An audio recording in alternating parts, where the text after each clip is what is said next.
నారాయణపేట జిల్లా మద్దూరు మండల కేంద్రంలోని పాత బస్టాండ్ సెంటర్ కాంగ్రెస్ నేతలు సంబరాలు చేసుకున్నారు.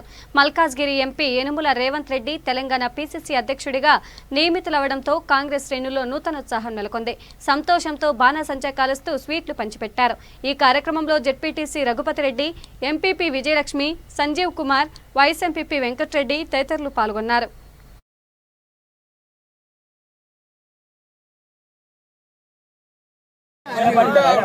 ఈ రోజు మనం తెలంగాణ టైగర్ యనుమల రేవంత్ రెడ్డి గారికి పీసీసీ పదవి ఇవ్వడము చాలా సంతోషకరమైన విషయము.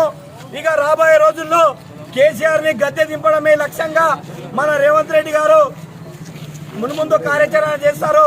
ఈ తెలంగాణకు పట్టిన చీడపురుగుని, ఈ దయ్యాన్ని మన రేవంత్ రెడ్డి గారు వదిలిస్తారు అని కోరుకుంటున్నాం.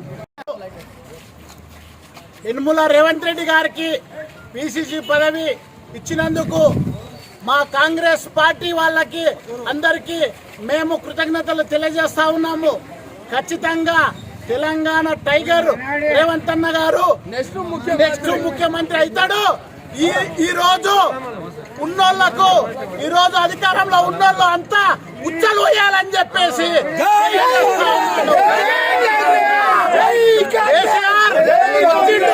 మా టైగర్ వచ్చిండు.